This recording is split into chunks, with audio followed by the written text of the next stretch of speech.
George Soros, जिन्हें आधी दुनिया नफरत करती है तो आधी दुनिया इन्हें इकोनॉमिक हीरो मानती है। दुनिया भर के कई देशों में सरकार गिराने बनाने में सबसे ज्यादा नाम लिया जाता है। इस शख्स ने भारत के प्रधानमंत्री नरेंद्र मोदी को हिटलर से तुलना की, जो कहता है कि मोदी सरकार भारत में डेमोक्रेसी को खत्म कर रही है। यही नहीं, भारत के विदेश मंत्री ने इन्हें ओल्ड, रिच एंड डेंजरस कहा है। इसके बावजूद भारतीय राजनीति में पिछले कुछ सालों से बाहर देश के किसी शख्स की सबसे ज्यादा चर्चा हुई है तो वो है जॉर्ज सोरोस। जॉर्ज सोरोस को इजराइल, भारत, रूस और इंग्लैंड जैसे देश पसंद नहीं करते, फिर भी यह शख्स सुर्खियों में बना रहता है। आखिर ऐसा क्या है जॉर्ज सोरोस के पास जिसकी वजह से हो रही है इतनी चर्चा? आखिर क्यों इस शख्स से दुनिया के सबसे ताकतवर देश नफरत करते हैं? तो आइए जानते हैं इस रिपोर्ट में कौन है जॉर्ज सोरोस। जॉर्ज सोरोस एक अमेरिकी अरबपति हैं, लेकिन इनका जन्म हंगरी के एक यहूदी परिवार में हुआ था। ये वही समय था जब हिटलर के नाजी जर्मनी में जब यहूदियों को मारा जा रहा था, लेकिन ये किसी तरह वहां सुरक्षित बच गए। जब दूसरा विश्व युद्ध हुआ तो ये मात्र 8 साल के थे। असल में ये समय ज्यूस कम्युनिटी के लिए बेहद ही खराब था, लेकिन सोरोस की फैमिली स्मार्ट थी और उन्होंने अपने आप को वहां सुरक्षित बचा लिया। सोरोस का नाम पहले स्वार्ट्ज गॉर्गिस था, जो कि एक ज्यूस नाम था। बाद में उन्होंने अपना लास्ट नाम बदलकर सोरोस कर लिया। दूसरे विश्व युद्ध के दौरान सोरोस ने देखा कि सभी ज्यूस को पकड़कर मारा जा रहा है, लेकिन उनकी फैमिली को कोई हाथ भी नहीं लगा रहा है। एक इंटरव्यू में उन्होंने बताया कि विश्व युद्ध का समय उनके सीखने के लिहाज से बेहतर थे, क्योंकि इस दौरान उन्हें यह समझ आ गया था कि सरवाइव कैसे करना है। तभी से वो सोचने लगे थे कि वो सबसे अलग है, सबसे बेहतर है। इसके बाद से वो खुद को भगवान से भी तुलना करने लगे, या यूं कहें कि वो बचपन में ही समझ गए थे कि I am different, I am better, I am God. इसी बेसिस पर वो काम भी करते हैं। कैसी रही जॉर्ज सोरोस की पढ़ाई? जॉर्ज पढ़ने में बचपन से स्मार्ट थे। जब स्कूल खत्म किया उन्हें लंदन स्कूल ऑफ इकोनॉमिक्स में एडमिशन मिल गया। यहाँ के ज़्यादातर प्रोफेसर सोशलिज्म को सपोर्ट करने वाले थे, जिसका इन्फ्लुएंस इन पर हुआ। इनका भी झुकाव सोशलिज्म की तरफ होने लगा। कॉलेज के दौरान वो इकोनॉमिक्स के साथ साथ वो फिलॉसफी यानी दर्शन भी पढ़ने लगे। उन पर कार्ल पॉपर नाम के एक फिलोसफर का गहरा प्रभाव पड़ा। इस दौरान ही उन्हें उनके गरीब होने का एहसास हुआ, लेकिन जो लोग इंग्लैंड से आते थे वो अमीर होते थे। जब इस पर उन्होंने विचार किया तो उन्हें पता चला कि ये कोलोनाइजेशन यानी उपनिवेशीकरण की वजह से हुआ है, जिसे सोरोस पाप मानते थे।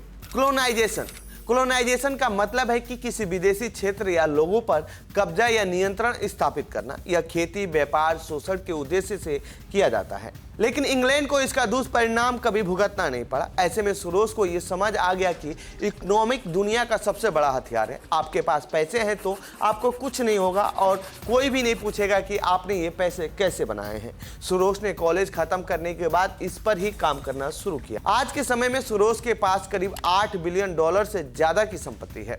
सोरोस ने इतनी संपत्ति कैसे बनाई? कॉलेज खत्म होने के बाद सोरोस अमेरिका रहने चले गए। वहां उन्होंने बड़े बड़े उद्योगपतियों के पैसे मैनेज करना शुरू किया। लंदन में रहने की वजह से उनके अच्छे संपर्क थे, जिसका फायदा उन्होंने पैसे बनाने के लिए किया। कुछ सालों तक सोरोस यही करते रहे। फिर उन्होंने देखा कि वर्ल्ड मार्केट में लोगों की बिल्कुल भी दिलचस्पी नहीं है, लेकिन ये इकोनॉमिक्स के स्टूडेंट थे और इनकी दिलचस्पी भी थी। फिर इन्होंने वर्ल्ड मार्केट में ट्रेडिंग करना शुरू किया। इस ट्रेडिंग के दौरान उन्होंने थ्योरी ऑफ रिफ्लेक्सिबिलिटी का इस्तेमाल किया, जो कि फिलोसोफर कार्ल पॉपर की थ्योरी थी। थ्योरी ऑफ रिफ्लेक्सिबिलिटी क्या है? ये थ्योरी कहती है कि मार्केट डिमांड और सप्लाई पर सिर्फ नहीं चलता है, ह्यूमन परसेप्शन भी मार्केट में बड़ा रोल प्ले करता है। इस थ्योरी को उन्होंने अपने ट्रेडिंग स्ट्रेटेजी में इस्तेमाल किया था। उनका मानना था कि मार्केट और इन्वेस्टर की सोच को समझ लिया जाए तो ट्रेडिंग करना आसान हो जाएगा। अब समय था इस थ्योरी को इस्तेमाल करने का। इसी सोच से उन्होंने साल 1970 में क्वांटम फंड नाम से एक हेज फंड की शुरुआत की। अब हेज फंड क्या होता है? हेज फंड एक ऐसा फंड होता है जिसके जरिए से फंड रेजर बड़े बड़े उद्योगपतियों का पैसे इकट्ठा कर उसे अलग अलग जगहों पर इन्वेस्ट कर प्रॉफिट कमा कर देते हैं। क्वांटम फंड जॉर्ज ने जब शुरू किया तो इसमें खतरा बहुत था, लेकिन प्रॉफिट उतना ही बढ़ा। देखते ही देखते क्वांटम फंड दुनिया का सबसे बड़ा हेज फंड बन गया। करीब करीब इसने हर साल अपने इन्वेस्टर को 20% से ज्यादा का रिटर्न दिया। इस फंड के इन्वेस्टर दुनिया के सबसे पावरफुल परिवार थे, जो कभी आपको बिलियनियर की लिस्ट में दिखेंगे तो नहीं, लेकिन पावरफुल इतना कि उस समय पूरी दुनिया को वो कंट्रोल करते थे। फिर आया साल 1992, जब पूरी दुनिया में जॉर्ज सोरोस का लोहा माना दुनिया के सबसे पावरफुल बैंकों में से एक बैंक ऑफ इंग्लैंड को घुटनों पर ला दिया था। असल में हुआ यह था कि 1992 की शुरुआत में इंग्लैंड यूरोपियन एक्सचेंज मैकेनिज्म का हिस्सा हुआ करता था, जिसमें ब्रिटिश पाउंड को यूरोपियन करेंसी के एक फिक्स रेट पर रखा गया था। मतलब ये कि यदि पाउंड का प्राइस गिरता है तो इंग्लैंड को अपने करेंसी रिजर्व को डालकर पाउंड के वैल्यू को स्टेबल बनाए रखना पड़ता था। ये सिस्टम अपने आप में अनोखा था, लेकिन इसमें जॉर्ज सोरोस को अपना फायदा देख गया। असल में पाउंड को स्टेबल रखने के लिए इंग्लैंड ने अपने रिजर्व करेंसी का जरूरत से ज्यादा इस्तेमाल किया, जिससे पाउंड की कीमत हाई हो गई। लेकिन दूसरी तरफ इंग्लैंड की इकोनॉमी कॉम्प्रोमाइज हो रही थी। इसका सीधा मतलब है कि जो पाउंड की प्राइस बढ़ी उससे जबरदस्ती बढ़ाया गया था और एक समय बाद वो नीचे आता। सोरोस ने अपना दिमाग लगाया और करीब $10 बिलियन की शॉर्ट ट्रेडिंग कर दी। शॉर्ट ट्रेडिंग क्या होता है? असल में शॉर्ट ट्रेडिंग के तहत कोई इन्वेस्टर किसी एसेट को उधार लेकर किसी तीसरे व्यक्ति को बेच देता है और जब उसकी कीमत कम होती है तो वह उस व्यक्ति से खरीदकर पहले वाले व्यक्ति को वापस कर देता है। उदाहरण से समझे तो किसी इन्वेस्टर ने ₹5 का एक शेयर खरीदा और उसे बेच दिया। कुछ दिन बाद उसकी कीमत कम हुई तो उसने उसी शेयर को ₹3 में खरीदकर पहले को वापस कर दिया, यानी ₹2 का बीच में उसने फायदा कमा लिया। 16 सितंबर 1992 को जब सोरोस ने $10 बिलियन की इंग्लैंड करेंसी की शॉर्ट सेलिंग की तो पूरे मार्केट में हाहाकार मच गया और फिर पाउंड की कीमत लगातार गिरने लगी। इसे स्टेबल करने के लिए बैंक ऑफ इंग्लैंड ने रिजर्व करेंसी डाले, लेकिन हालात बिगड़ते जा रहे थे। तब इंग्लैंड के पास एक ही ऑप्शन बचा था कि वो ERM से बाहर निकल जाए और इंग्लैंड को ERM से बाहर निकलना पड़ा। इससे इंग्लैंड को काफ़ी नुकसान हुआ, लेकिन उसकी इकोनॉमिक क्रैश करने से बच गई। इस दौरान सोरोस ने करीब $1.5 बिलियन की कमाई करी। पैसा कमाने की जॉर्ज सोरोस की भूख यही नहीं रुकी। फिर इसके बाद उन्होंने इसी स्ट्रेटेजी के तहत दुनिया भर के कई देशों को टारगेट किया। इस लिस्ट में थाईलैंड, रूस, जापान जैसे देश शामिल हैं, जिनकी करेंसी को टारगेट कर सोरोस ने पूरे देश की इकोनॉमी को तहस नहस कर दी थी।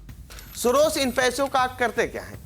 सोरोस के इतना पैसा कमाने के बाद भी वो $8 बिलियन के ही मालिक क्यों हैं?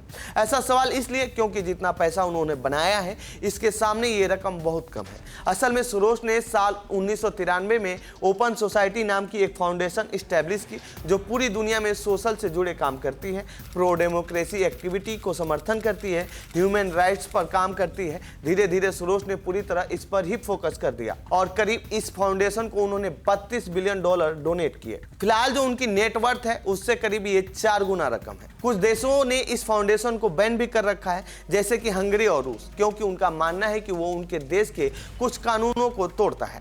जबकि सभी बड़े देश ये मानते हैं कि सोरोस इस फाउंडेशन के जरिए अपनी राजनीतिक विचारधारा को थोप रहे हैं और कई देशों को अपने हिसाब से मैनिपुलेट करने के लिए इस फाउंडेशन का इस्तेमाल करते हैं। पैसों से ही नहीं, राजनीतिक रूप से पावरफुल है सोरोस।